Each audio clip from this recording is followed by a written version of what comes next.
కేంద్ర బడ్జెట్ చర్చనీయాంశంగా మారింది. నిర్మలమ్మ పద్దుపై జనంలో జోరుగా చర్చ జరుగుతోంది. 2026-27కు కేంద్ర బడ్జెట్ 53.5 లక్షల కోట్లకి ఉంది. ఎన్నికల రాష్ట్రాలకు బడ్జెట్లో మేలు జరిగిందా అనేటువంటి ప్రశ్న కూడా ఉత్పన్నమవుతోంది. గతేడాది బడ్జెట్కు ఇప్పటి బడ్జెట్కు తేడా ఏంటి? తెలుగు రాష్ట్రాలకు బడ్జెట్తో ఒరిగిందేంటి? రక్షణ రంగం కోసం బడ్జెట్ ఎందుకు పెరుగుతోంది అనేటువంటి సందేహాలు కూడా వ్యక్తమవుతున్నాయి. ఇదే అంశానికి సంబంధించి మన్నెం కోటేశ్వరరావు గారు, ప్రముఖ పొలిటికల్ అనలిస్ట్, వారు కూడా లైవ్లో సిద్ధంగా ఉన్నారు. వారితో మాట్లాడదాం. కోటేశ్వరరావు గారు నమస్తే.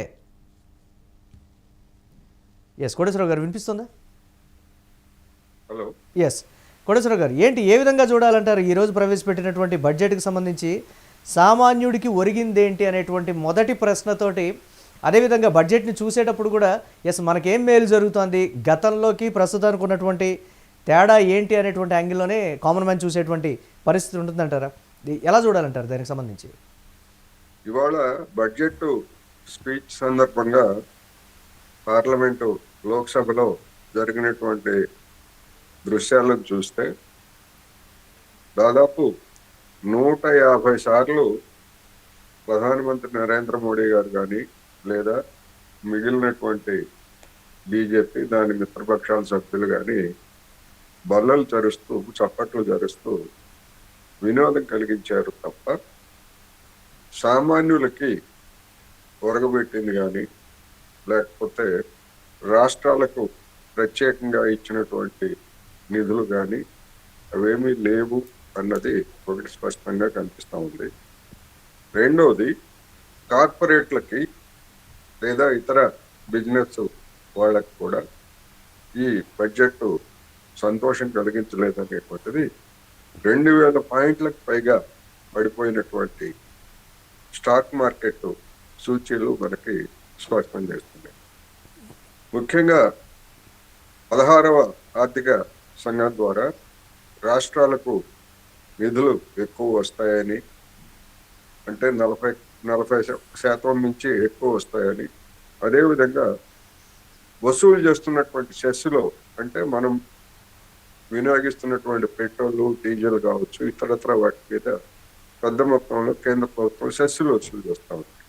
దానిలో ఒక్క పైసా కూడా రాష్ట్రాలకి బదలాయించడం లేదు. అలాంటి సెస్సుల మొత్తాల నుంచి కూడా రాష్ట్రాలకు నిధులు అందుతాయి అనేటువంటి ఆశలతోటి బడ్జెట్ ముందు అనేక మంది అలాంటి సూచనలు చేశారు. కానీ ఎక్కడ బడ్జెట్ ప్రసంగంలో ఆ విధమైనటువంటి ప్రస్తావన లేదు.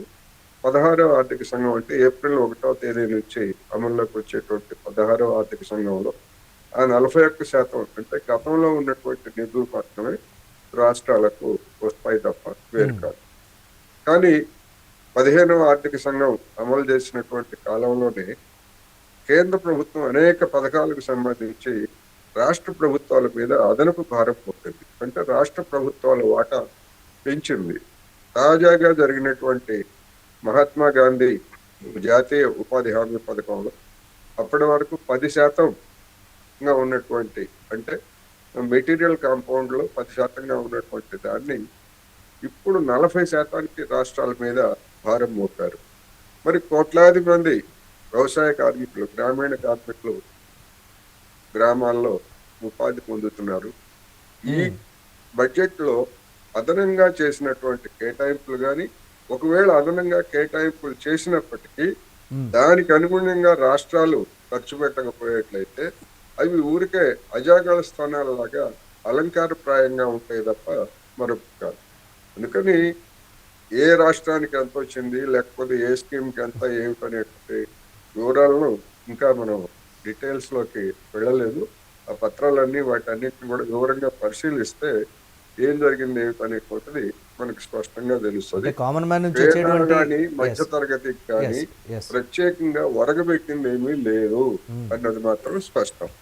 అంటే గత బడ్జెటే బాగుంది అనేటువంటి ఒక మాట కూడా వినిపిస్తోంది ప్రస్తుత బడ్జెట్ కన్నా. అంటే ఎన్నికల ముందు వచ్చేటువంటి బడ్జెట్ ఒకలాగా ఉంటుంది, ఎన్నికలు ముగిసిన తర్వాత వచ్చేటువంటి బడ్జెట్ ఒకలాగా ఉంటుంది అనేటువంటి ఒక ఐడియాతో కూడా చూస్తున్నటువంటి పరిస్థితి ఉంది కదా. ఏంటి దానికి సంబంధించి గత బడ్జెట్, ప్రస్తుత బడ్జెట్, ఈ వ్యత్యాసం ఎందుకంటారు అసలు? గత బడ్జెట్ అంటే గత బడ్జెట్ లో కూడా పెద్దగా పేదలకు ఒరగబెట్టింది ఏమీ లేదు. ఇప్పుడు ఉదాహరణకి మన 2 తెలుగు రాష్ట్రాల్లోనూ అదేవిధంగా బీజేపీ పాలిత రాష్ట్రాల్లో కూడా గత ఏడాది ఆ, ఖరీఫ్ సీజన్లో రైతులు యూరియా కోసం ఎంత ఇబ్బంది పడ్డారో మనం చూసాం. యూరియా కొరత ఏ విధంగా ఏర్పడిందో చూసాం. మరి వ్యవసాయ రంగం అనేటువంటిది దేశంలో దాదాపు 50% మందికి ఉపాధి కల్పిస్తున్నటువంటి ఈ రంగానికి యూరియా యూరియా కావచ్చు, ఇతర ఎరువులు కావచ్చు, ఏవైనా కానీ అవి ఒక ముఖ్యమైనటువంటి ఆధారభూతంగా ఉన్నప్పుడు వాటిని కూడా సరఫరా చేయలేనటువంటి స్థితిలో కేంద్ర ప్రభుత్వం ఉన్నది అనేటువంటిది రెండింజల పాలన గురించి చెప్పుకున్నటువంటి వాళ్ళు కూడా చివరికి అంటే ముఖ్యంగా విమర్శించాల్సి కొన్ని నిత్యావసరాలు అంటే పెరుగుతున్నటువంటి నిత్యావసరాల ధరల విషయంలో కూడా ట్యాక్సులు వేసేటువంటి విషయంలో కూడా ప్రధానంగా వెనక్కు తగ్గింది. ఎక్కడా కూడా ఆ స్థాయిలో ఊరట కల్పించలేదనేటువంటి మరో విమర్శ ఇటు నిత్యావసరాల సరుకులు నిత్యావసర కావచ్చు. ఎస్ యా, చెప్పండి. నిత్యావసర వస్తువులు కావచ్చు, లేదా ఇతర కన్జ్యూమర్ డ్యూరబుల్ అవును. గూడ్స్ కావచ్చు, ఉమ్, ఇవన్నీ కూడా వీటన్నింటి నుంచి గతంలో జిఎస్టి రాకముందు ఏ వస్తువు మీద ఎంత పన్ను వేస్తారు, లేదా ఏ వస్తువు మీద ఎంత కేంద్ర ప్రభుత్వం పన్నులు తగ్గిస్తుంది అని చెప్పేసి బడ్జెట్ అంటే జనం ఆసక్తిగా ఎదురు చూసేవాళ్ళు. అవును. మీడియా వాళ్ళు కూడా అదే విధమైనటువంటి ఆసక్తి ఉండేది. ఉమ్, జిఎస్టి వచ్చిన తర్వాత పన్నులు వేయాలన్నా లేకపోతే తగ్గించాలన్నా మరొకటి చేయాలన్నా కానీ జిఎస్టి కౌన్సిల్ అనేటువంటిది సుప్రీం. పార్లమెంటుకి అసలు పార్లమెంట్ దాకా రాదు. ఆ విషయాలు ఏమి పార్లమెంట్ లో చర్చించరు. పార్లమెంట్ లో వచ్చేటువంటివన్నీ కూడా ఇప్పుడు పన్నుల విధానం, కస్టమ్స్, లేకపోతే ఎక్సైజ్ ఇట్లాంటివి తప్ప ధరలకు సంబంధించి ఎప్పుడో కేంద్ర ప్రభుత్వం డీలింగ్ చేసింది. ఎందుకు డీలింగ్ చేసింది అంటే దాని వెనక కూడా ఇదే, పార్లమెంట్ లో చర్చ రచ్చ జరుగుతుంది. ఏడాదికి ఒకసారి అయినా కనీసం రచ్చ జరుగుతుంది. ఇప్పుడు జిఎస్టి కౌన్సిల్ వచ్చిన తర్వాత మొత్తం జిఎస్టి కౌన్సిల్ మీదనే నెట్టేస్తున్నారు. అవును. మాకేం సంబంధం లేదు అన్నట్టుగా. అందుకని ఈ బడ్జెట్ లో జిఎస్టి వచ్చినప్పటి నుంచి ఇదే తంతు. బడ్జెట్ లో భారాలు మోపని బడ్జెట్, లేకపోతే కొన్ని ఏదైనా రాయితీలు ఇస్తే రాయితీల బడ్జెట్, అంటే ఇట్లాంటి అంతర్జాతీయ పరిణామాల నేపథ్యంలో ఈ బడ్జెట్ ఊరట కలిగించబోతోంది అనేటువంటి ఒక కామెంట్ కూడా నిన్నమొన్నటి వరకు వినిపించినటువంటి పరిస్థితి ఉంది. అంటే బంగారం ధరలు పెరగడం కావచ్చు, లేకపోతే అంతర్జాతీయంగా మనం దిగుమతి చేసుకునేటువంటి అంశాలు కావచ్చు, భారత్ అమెరికా మధ్య చోటు చేసుకున్నటువంటి పరిణామాల నేపథ్యంలో కూడా బడ్జెట్లో ఒకంత ఆ ఉద్రిక్తలు తగ్గించడానికి కూడా కామన్ మ్యాన్కి ఊరటనిచ్చే విధంగా కొన్ని మార్పులు చేర్పులు చోటు చేసుకుంటాయని కూడా ఎక్స్పెక్ట్ చేసినటువంటి సిచ్యువేషన్ ఉంది కదా కోటేశ్వరరావు గారు. అది కూడా అక్కడ అటువంటి కనపడినటువంటి expectations- పరిస్థితి లేదనేమాట. అటువంటి ఎక్స్పెక్టేషన్స్ మీరు అన్నది నిజమే. కానీ దేని మీద తగ్గించారు? మనం దిగుమతి చేసుకునేటువంటి వస్తువులు ప్రధానంగా మనం దిగుమతి చేసుకునేటువంటిది ముడి చమురు. అవును. ముడి చమురు అనేటువంటిది 2022లో $100 వరకు ఉన్నటువంటి రోజుల్లో నిర్ణయించినటువంటి రేటు ఇప్పుడు మనం హైదరాబాద్ లో కావచ్చు, లేదా దేశంలో చూస్తే ₹109 డీజిల్ పెట్రోల్, లీటర్ పెట్రోల్ ఎప్పుడు నిర్ణయించారు? 2022 ఏప్రిల్ మొదటి వారంలో నిర్ణయించారు. అప్పటి నుంచి ఇప్పటి వరకు మరి ప్రపంచ మార్కెట్ లో ముడి చమురు ధర దాదాపు $62-63 పడిపోయింది. అంటే $40 పడిపోయినప్పటికీ రష్యా నుంచి రాయితీ ధరలకు మనం చమురు దిగుమతి చేసుకున్నప్పటికీ 2022లో ఉన్నటువంటి ధరలే ఉన్నాయి తప్ప ఇప్పుడు ఏమైనా ధరలు ఒక్క పైసా తగ్గాయా? తగ్గలేదు. అంటే అంతర్జాతీయ మార్కెట్ లో ధరలు పెరిగినప్పుడేమో మేము డీజిల్ పెట్రోల్ రేట్లు పెంచుతామని చెప్పేసి ప్రతిరోజు 6 గంటలకి అనౌన్స్ చేసేవారు. అవును. తగ్గిన తర్వాత మరి ఆ తగ్గింపు గురించి ఎందుకు అనౌన్స్ చేయట్లేదు? అసలు ఆ విధానం, అటువంటి విధానం ఒకటి వీళ్ళే ప్రవేశపెట్టారు, వీళ్ళే అమలు చెప్పారు, వీళ్ళే నిలిపివేశారు. ఎందుకని? పట్టపగల జనం జేబులు కొట్టేయటం తప్ప ఇది ఇంకోటి ఏమైనా ఉందా?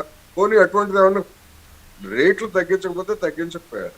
కనీసం సెస్ ₹15, ₹20 ఉన్నటువంటి సెస్సుని పోనీ సెస్సులను ఏమన్నా తగ్గించారా? తగ్గించలేదు.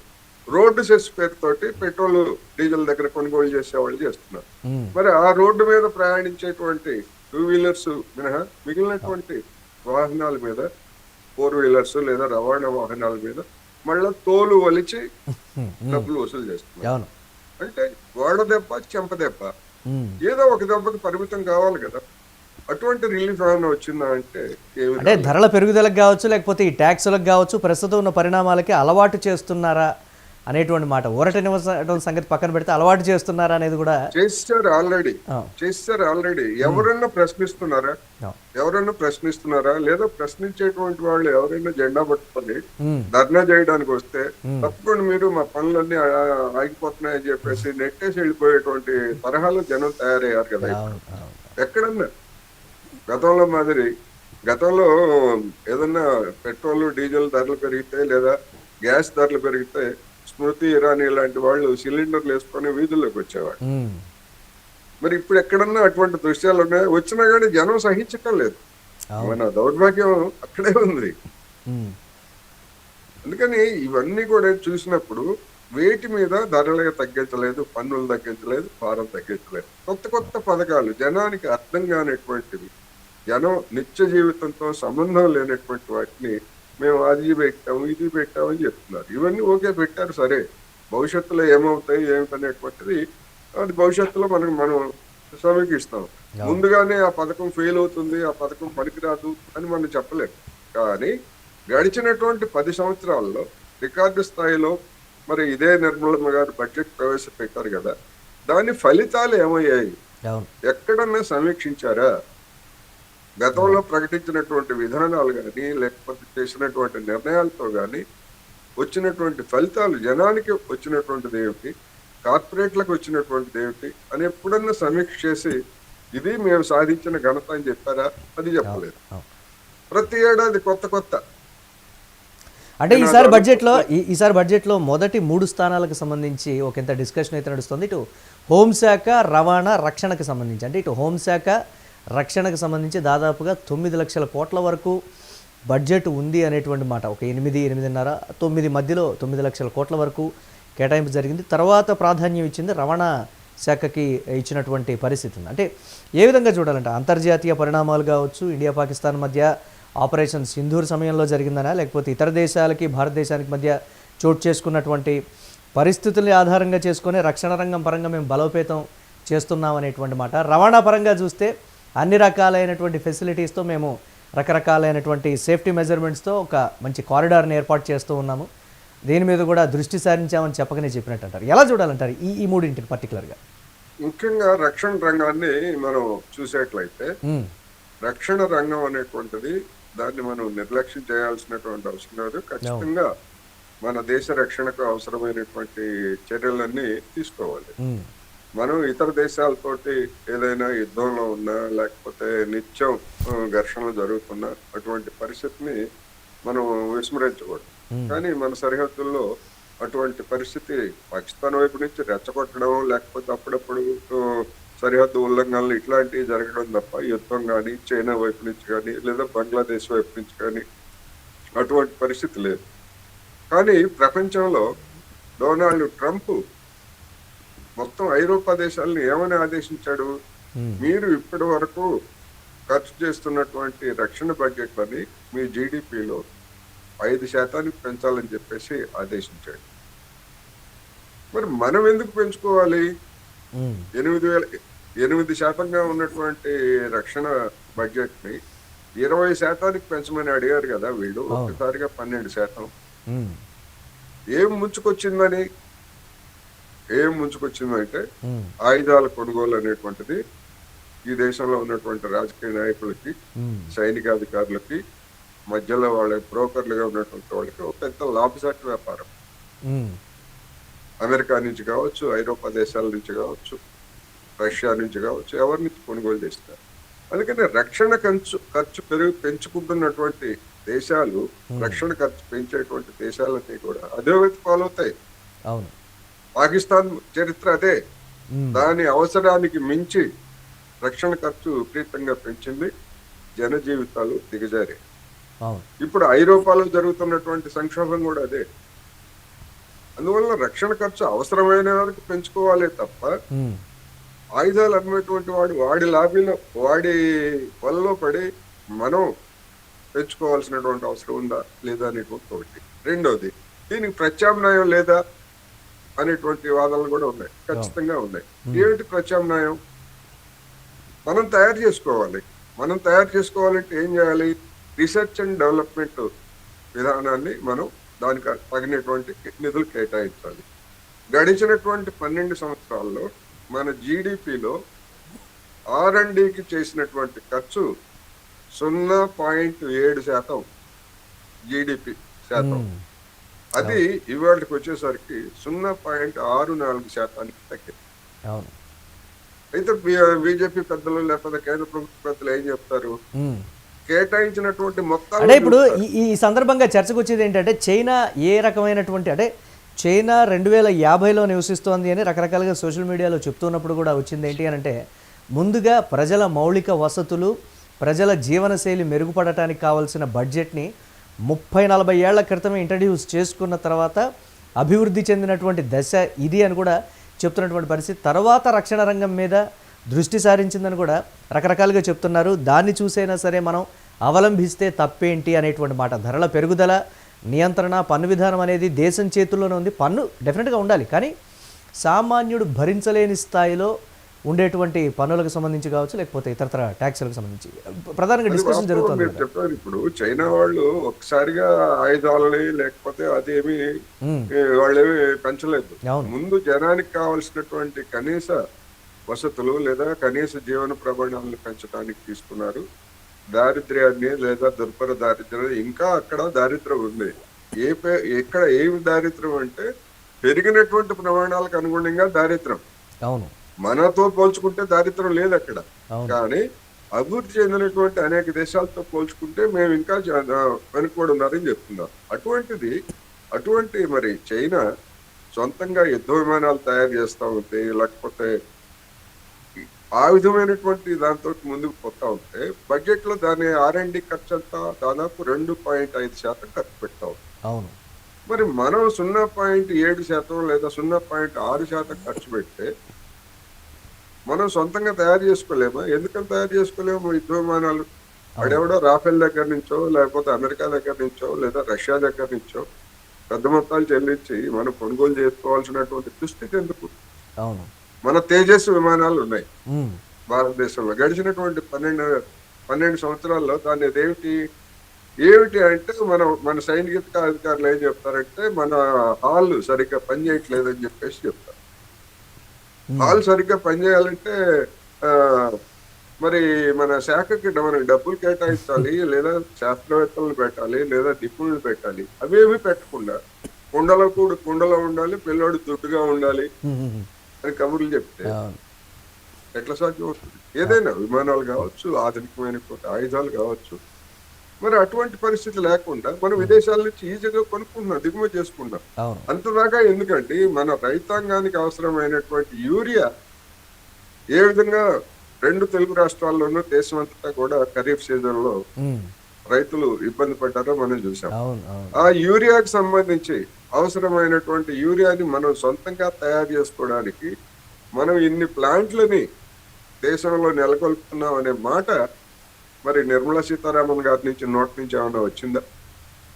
అంటే ఇతర దేశాల్లో ఎస్ మీరు అన్నారు యూరియాను ఒక ఎగ్జాంపుల్గా చూపించారు. ఇతర దేశాల్లో కానీ ఇటువంటి సమస్య ఉంటే నెక్స్ట్ బడ్జెట్లో దానికి సంబంధించి ఈజీగా ఏ విధంగా ఓవర్కమ్ చేయాలనే దానికి సంబంధించి ఇమీడియట్గా సొల్యూషన్ కూడా బడ్జెట్లో కావచ్చు లేకపోతే ప్రభుత్వం ఇమీడియట్గా డెసిషన్ తీసుకునేటువంటి పరిస్థితి. కానీ భారతదేశంలో ఎందుకు ఆ స్థాయిలో దేశం అతలాకుతలమైనటువంటి పరిస్థితి ఉన్నప్పటికీ నిత్యావసరాల ధరలు పంటలు లేక నిత్యావసరాల ధరలు ఒక్కసారిగా కొన్ని రెగ్యులర్గా వాడేటువంటి అంశాల్లో పెరిగినటువంటి పరిస్థితి కూడా ఉన్నా కానీ ప్రభుత్వం ఎందుకు చలించలేదనేటువంటి ఒక అంశం. అలాగే ఇక్కడ మెయిన్గా వస్తుంది ఎన్నికల రాష్ట్రాలకు సంబంధించి యాజ్ యూజువల్గా ఉండేటువంటి తాయిలాలు ప్రకటించడం కానీ అక్కడికి వెళ్ళినప్పుడు నేతలు ఇచ్చేటువంటి హామీలు కేంద్ర నాయకత్వం ఇచ్చేటువంటి హామీల విషయం కూడా ఒక ఇంత డిస్కషన్ నడుస్తుంది కదా కోటేశ్వర గారు. రాజకీయపరమైనటువంటి అంశంగా బడ్జెట్లో కొన్ని అంశాలు అప్పుడప్పుడు వెలుగు చూస్తూ ఉంటాయి. వీటిని ఎలా చూడాలంటారు మనం?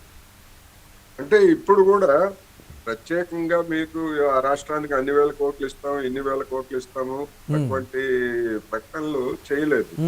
ఎందుకంటే అక్కడ ఉన్నటువంటివి ప్రతిపక్ష పాలిత ప్రభుత్వాలు. రెండోది బీజేపీ అక్కడ అధికారానికి వస్తుందా రాదా అనేటువంటి రాజకీయ లాభం లేదు కాబట్టి ఆ ప్రకటన రాలేదంటారా? రాజకీయ లాభం లేదు కనుక అటువంటి ప్రకటన రాలేదు. రెండోది కొన్ని మధ్య తరగతిని ఆకర్షించేందుకు ఇప్పుడు స్పీడ్ రైల్ కారిడార్లని హై స్పీడ్ రైల్ కారిడార్లని ప్రకటించారు. ఈ హై స్పీడ్ రైల్ కారిడార్లు అనేటువంటివి ఎప్పుడు ఉనికిలోకి వస్తాయి? మనం చూస్తున్నాం. ముంబైను అహ్మదాబాద్ హై స్పీడ్ రైలు ఎప్పుడు వస్తుంది, ఎప్పుడు ఎక్కుదాము, ఎలా ఉంటుంది అని అనేక మంది చూస్తున్నారు. ఉమ్, ఇది ఎప్పుడు రూపుదిద్దుకుంది? 2009, 2010లో దాని ప్రతిపాదనలు మొదలై ఉమ్, ఇది 2026. ఉమ్. ఇంతవరకు ఆ రైలు మొదటి రైలు ఎప్పుడు తిరుగుతుందో కూడా మనకి తెలియనటువంటి స్థితిలో మనం ఉన్నాం. అవును, అవును. మరి ఈ హై స్పీడ్ ఇన్ని క్యారిడార్లు, చెన్నై క్యారిడార్ అంటారు, సిలిగురి అంటారు, లేకపోతే ఇంకోటి ఇన్ని క్యారిడార్లు ఎప్పుడు వాస్తవ రూపం దాలుస్తాయి? అంతదాకా ఎందుకు మురళి గారు? ఉమ్, ఎప్పటి నుంచో చెన్నై నుంచి హైదరాబాద్ కి ప్రత్యామ్నాయమైనటువంటి రైలు మార్గాన్ని ఏర్పాటు చేయాలంటే ఉమ్, పిడుగురాళ్ల నుంచి, గుంటూరు జిల్లాలో ఉన్నటువంటి పిడుగురాళ్ల నుంచి, ఇప్పుడు పల్నాడు జిల్లా అనుకోండి, పిడుగురాళ్ల నుంచి శ్రీకాళహస్తి వరకు ఒక ప్రత్యామ్నాయ రైలు, అంటే మెట్ట ప్రాంతాల మీద నుంచి వెళ్ళేటువంటి మార్గాన్ని ఏర్పాటు చేసేటైతే ఉమ్, కోస్తా ప్రాంతంలో వర్షాలు వరదలు వచ్చినప్పుడు డిస్టర్బెన్స్ కాకుండా ఉంటది రవాణాకి అని చెప్పేసి వేస్తే, ఓకే. ఎప్పటి నుంచి అండి? 25 సంవత్సరాల నుంచి ఉమ్. ఆ రైలు మార్గం నడుస్తూనే ఉంది. నిర్మాణం ఎప్పుడు పూర్తవుతుందో తెలియదు. మీరు చెప్పారు కాబట్టి ఇప్పుడు ఈ సందర్భంగా మాట్లాడాల్సినటువంటి ఆంధ్రప్రదేశ్లో పోలవరానికి తగ్గినటువంటి కేటాయింపులు కావచ్చు, అమరావతికి కేటాయించినటువంటి కేటాయింపుల విషయంలో కూడా ఒకంత విమర్శలు అయితే వస్తున్నటువంటి పరిస్థితి. కూటమిలో ఉండి కూడా ఆంధ్రప్రదేశ్ సాధించుకోలేకపోయిందా అనేటువంటి మాట. గతంలో మనం చూసే కొన్ని శాఖలకు సంబంధించినటువంటి మంత్రులు కావచ్చు, కూటమిలో కీలకంగా వ్యవహరించినటువంటి వాళ్ళ రాష్ట్రానికి సాధించిన మేజర్ కేటాయింపుల మీద జరుగుతున్నటువంటి ఒక డిస్కషన్ ఉంది కదా. ఆంధ్రప్రదేశ్కి ఇప్పుడు తక్షణం ఈ సంవత్సరం కేటాయించాల్సినటువంటి అధిక కేటాయింపుల్లో కనీసం 5 to 10% కూడా ఆంధ్రప్రదేశ్ సాధించలేదనేటువంటి ఒక విమర్శ కూడా ఉంది కదా కోటేశ్వరరావు గారు. దాన్ని ఎలా చూడాలి? చట్ట ప్రకారం అమరావతి నగర నిర్మాణానికి ఒక్క పైసా కూడా కేంద్ర ప్రభుత్వం కేటాయించేటువంటి స్థితిలో లేదు. చట్టం అనుమతించదు. ఎందుకంటే ఏ రాష్ట్రంలో ఏ రాష్ట్ర రాజధాని నగరాల నిర్మాణాలకి కేంద్ర ప్రభుత్వం గతంలో ఎప్పుడైనా నిధులు ఇచ్చిందా? ప్రత్యేకంగా చంద్రబాబు నాయుడు మీద అధికారం ఆయన మీద ఆధారపడినంత మాత్రాన నిబంధనలన్నీ పక్కన పెట్టి ఇస్తారా? ఇవ్వడానికి లేదు. అప్పు ఇప్పించారు. గతంలో కావాల్సినంత అప్పు ఇప్పిస్తున్నారు. ఇప్పుడు కూడా రాబోయే రోజుల్లో కూడా ఏదో రూపంలో అప్పు ఇప్పిస్తారు.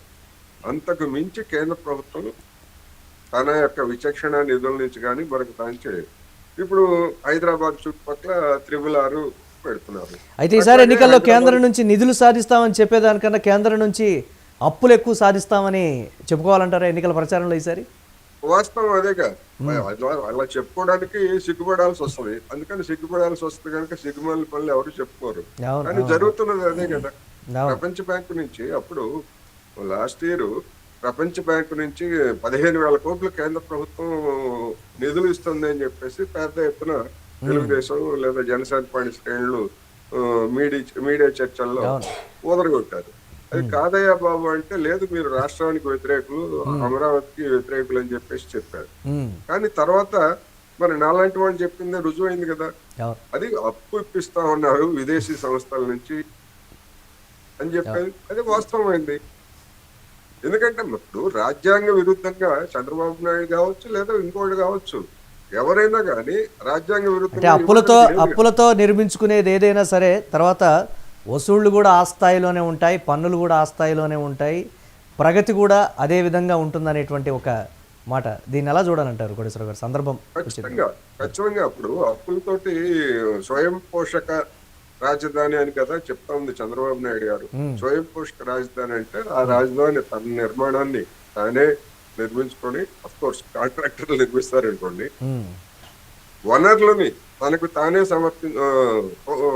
సమకూర్చుకుంటుంది. అయితే ఇనీషియల్ గా కొంత పెట్టుబడి కావాలి కనుక మేము అప్పు తీసుకొస్తున్నాము అని చెప్పేసి చెప్తున్నారు. మరి ఆ అప్పు తీసుకొచ్చినటువంటి అప్పుని మరి అక్కడ ఉన్నటువంటి జనం గాని లేదా అక్కడ ఉన్నటువంటి ప్రభుత్వ కార్యాలయాలు కానీ లేదా ప్రైవేట్ కార్యాలయాలు కానీ లేదా ప్రైవేట్ సంస్థలు కానీ వాళ్ళ దగ్గర నుంచి వసూలు చేయాలి కదా. అవును, ఎక్కడి నుంచి వసూలు చేస్తారు? ఇప్పుడు మనం చూస్తున్నాం, పేరుకి మేము అట్లాగే చేస్తామని చెప్పేసి అఫీషియల్ గా రాసిస్తారు. కాళేశ్వరం ఉంది, కాళేశ్వరం మన తెలంగాణ కాళేశ్వరానికి సంబంధించి బ్యాంకులతో కుదుర్చుకున్నటువంటి ఒప్పందం ఏంటి? స్పెషల్ పర్పస్ వెహికల్ పెట్టి ఆ కాళేశ్వరం ద్వారా లబ్ధి పొందేటువంటి వాళ్ళ దగ్గర నుంచి అంటే విద్యుత్ లిఫ్ట్ ఇరిగేషన్ లిఫ్ట్ కావాల్సినటువంటి విద్యుత్తు లేదా ఇటువంటివన్నీ కూడా మేము రైతాంగం నుంచి లేదా ఇతర నీటి వినియోగదారుల నుంచి మేము వసూలు చేసి ఇస్తాము అన్నది దానిలో ఉన్నటువంటి ఒక ఒప్పంద శాతం. ఉమ్, మరి కేసీఆర్ ప్రభుత్వంలో అటువంటి పని జరిగిందా? ఉమ్, ఎక్కడి నుంచి ఇస్తున్నారు డబ్బులు దానికి? అవును. మళ్ళా అప్పులు చేసి ఆ అప్పులు పాత అప్పులు తీరుస్తున్నారు. లేకపోతే బడ్జెట్ లోంచి రాష్ట్ర ప్రభుత్వం సేకరించినటువంటి అప్పుల నుంచి తీరుస్తున్నారు. అంటే ఈ పరిస్థితి అంటే తెలంగాణ కూడా మనం అంటాం తెలంగాణ కూడా సాధించింది ఏమీ లేదు అనేటువంటి మాట. అంటే ప్రధానంగా అనిపించేది ఏంటంటే కేంద్రంలో ఒకటి రాష్ట్రంలో ఒకటి ఉన్నప్పుడు ఎలాగో ఉండదు కదా, క్యాజువల్గా వచ్చే వాటిల్లో కూడా కోతలు ఉన్నాయనేటువంటి మాట. రాజధాని ఎలాగో ఉంది, అద్భుతంగా ఉంది. అలాగే ఇన్ని లక్షల కోట్లు పెట్టుబడులు కూడా మీ దానికి వస్తున్నాయి కదా, అందుకే బడ్జెట్లో కేటాయింపులు లేవని కూడా సోషల్ మీడియాలో రకరకాల డిస్కషన్స్ కూడా నడుస్తున్నాయి తెలంగాణ అంశానికి సంబంధించి కూడా. దీన్ని ఎలా చూడాలి? సోషల్ మీడియాలో వచ్చేటువంటి డిస్కషన్స్ వాటిని మనం పరిగణలోకి తీసుకోకర్లేదు. కొన్ని ఎంతో కొంత వాటిల్లో కూడా ఒక పాయింట్ కావచ్చు ఇంకో పాయింట్ అయినా వాస్తవాలు ఉంటాయి కదా అని అందుకే చెప్తున్నాను. కొన్ని అవాస్తవాలు ఉంటాయి, కొన్ని అతిశయోక్తులు ఉంటాయి, కొన్ని వాస్తవాలు ఉంటాయి. మొత్తం డంప్ చేస్తున్నటువంటి దానిలో ఏది అవాస్తవం ఏమిటనేటువంటి సామాన్యులందరూ తెలుసుకోలేదు. ఒకవేళ రాష్ట్రానికి ఆదాయం ఉన్నది, ఆదాయం ఉన్నంత మాత్రం కేంద్రం నుంచి ఇచ్చేటువంటి నిధులను ఏమైనా కోత పెట్టారా? మీరు రావాలి పెట్టడానికి ఏముంది? మీకు రైట్ ఏముంది? రాష్ట్ర విభజన ఫైనాన్స్ కమిషన్ నిబంధనల ప్రకారం లేదా జనాభా ప్రాతిపదికన ఇవ్వాల్సిందే కదా. అయితే ఇప్పుడు జనాభా ప్రాతిపదికన నిధులు కేటాయిస్తారు అనేసరికి ఇది రాష్ట్రాలకి, ముఖ్యంగా దక్షిణాది రాష్ట్రాలకి అన్యాయం. ఎందుకని దాదాపు 40-50 సంవత్సరాల క్రితం కుటుంబ నియంత్రణ విధానాన్ని సక్సెస్ఫుల్ గా పాటించి జనాభాని అదుపు చేయడంలో దక్షిణాది రాష్ట్రాలన్నీ కూడా ముందున్నాయి. మరి అందుకని జనాభా తగ్గిపోయింది. ఆ విధానాన్ని పాటించినటువంటి ఇతర ప్రాంతాలలో జనం విపరీతంగా పెరిగారు. అందుకని ఈ రాష్ట్రాల్లో కూడా తయారైనటువంటి లేదా జనించినటువంటి సంపదని తీసుకెళ్లి అన్ని రాష్ట్రాలకు పెడుతున్నారు. కొంత పెట్టాల్సిందే కాదనంట్లే, కానీ ఈ రాష్ట్రాలకు అన్యాయం జరగకూడదు కదా. దాన్ని ఎవరు పట్టించుకున్నారంటే ఎవరు పట్టించుకోవట్లేదు. ఇక్కడ అధికారంలో ఉన్నటువంటి చంద్రబాబు నాయుడు ఎప్పుడైనా ప్రశ్నిస్తున్నాడా మా రాష్ట్రానికి అన్యాయం జరుగుతోంది జనాభా ప్రాతిపదికన ఇచ్చేటువంటి నిధులతో అని? పట్టించుకోవట్లేదు. 2 ఇంజన్ల పాలనని ఏదో విధంగా పైరవై చేసి ఆ పథకం నుంచో ఈ పథకం ఇంకోటి తెచ్చుకుందాం అనేటువంటి ప్రయత్నాలు తప్ప హక్కుగా రావాల్సినటువంటి వాటిని ఎవరు అడగట్లేదు. వచ్చిన చిక్కది. అంటే ఇటీవల అంతర్జాతీయ పరిణామాలని దృష్టిలో ఉంచుకునే సరే ఆర్థికపరమైనటువంటి అంశాలు అంటే బంగారం ధర పెరుగుదలకు సంబంధించి సరే మన చేతుల్లో ఉందా అనేది పక్కన పెడితే వాటికి విధించేటువంటి ట్యాక్స్ విషయం అయినా సరే మన చేతుల్లోనే ఉంటుంది కదా. ఇప్పటికిప్పుడు సామాన్యుడికి ఆ విషయంలోనైనా ఏదో ఒక ఊరట అంటే బంగారం కొనుగోలుకు సంబంధించి పరిమితి పెంపు కానీ లేకపోతే దీనికి సంబంధించి ఏదో ట్యాక్సేషన్ విషయంలోనైనా ఒక ఊరట లభిస్తుందని కామన్ మ్యాన్ వెయిట్ చేసినటువంటి పరిస్థితి. అందుకే ఆ ఊరట దక్కలేదు కాబట్టి స్టాక్ మార్కెట్స్ ఈరోజు కొలాబ్స్ అయిపోయాయి అనేటువంటి మరొక ప్రశ్న కూడా ఉంది. దీన్ని ఎలా చూడాలంటారు? బంగారం అనేటువంటిది లేదా వజ్రాలు లేదా నగలు అనేటువంటివి అవి నిత్యావసర వస్తువులు కాదు. ధనికులుగా ఉన్నటువంటి వాళ్ళు లేదా బలిసినటువంటి వాళ్ళు ఎంత పెట్టైనా కొనుక్కుంటారు. అయితే అదే సమయంలో మన దేశంలో ఉన్నటువంటి సామాజిక పరిస్థితుల్లో సామాన్యులు కూడా పిల్లల పెళ్లిళ్ళు లేకపోతే ఇతరతర ఇటువంటి వాటికి కొంత కొనుగోలు చేసేటువంటి మాట వాస్తవం. కానీ ఆ పేరుతోటి సామాన్యుల పేరుతోటి పెద్ద పెద్ద వాళ్ళకి బంగారం దిగుమతుల మీద లేకపోతే ఇటువంటి వాటి మీద రాయితీలు అనేవి అడగటం అనేటువంటి సామాజిక రీత్యా అది సరైనటువంటిది కాదు. సరే, అది పెద్ద సమస్య కాదు. మనకు బంగారం దిగుమతుల మీద పండించుంది అనేటువంటిది కాదు. దీని మీద అంటే దేశం విధించేటువంటి ట్యాక్స్ ఉంటాయి, దిగుమతుల మీద విధించకపోయినప్పటికీ కూడా దేశం విధించేటువంటి ట్యాక్స్లు ఉంటాయి కదా. మనం బంగారం కొన్నప్పుడు ఎంతో కొంత ట్యాక్సేషన్ ఉంటుంది కాబట్టి దాంట్లోనైనా ఊరట కల్పిస్తారా అనేటువంటి ఒక మాట దీనికి సంబంధించి అటువంటిది కూడా కల్పించడానికి సిద్ధంగా లేరు. నేను అనేది ఇప్పుడు ముడి చమురు మీద వేసినటువంటి సెస్సులతోటి ట్యాక్సులతోటి ద్రవ్యోల్బణం పెరిగి ధరల పెరుగుదల మొత్తం మన జేబులన్నీ గుల్లవుతున్నాయి. అవును, దాన్ని తగ్గిస్తే ఈ ద్రవ్యోల్బణం ఉండదు. రెండోది ఇవాళ జరిగినటువంటి చర్చల్లో కొంతమంది చూడండి మేము ద్రవ్యోల్బణాన్ని చాలా మినిమం చేశాము అని చెప్పేసి కొంతమంది అంటే ప్రభుత్వాన్ని సమర్థించేటువంటి వాళ్ళు చెప్తున్నారు. అదే విధంగా ఆ, ఈ ద్రవ్య లోటుని మేము తగ్గించడానికి ప్రయత్నిస్తున్నాం, తగ్గిస్తామని. ఉమ్, ఏంటి వీటి అర్థం అవును. ఏమిటి? ద్రవ్య లోటుని తగ్గించడం అంటే ఉమ్, సంక్షేమ కార్యక్రమాలకు పెట్టేటువంటి ఖర్చు మీద కోత పెట్టడం. అవును. లేకపోతే ఎక్కడి నుంచి తీసుకొస్తారు వీళ్ళు? ఉమ్, ద్రవ్య లోటును నిర్ణయించేది వీళ్ళే కదా. ఉమ్, ఎక్కడి అవును. నుంచి దేనికి తక్కువ పెడతారు?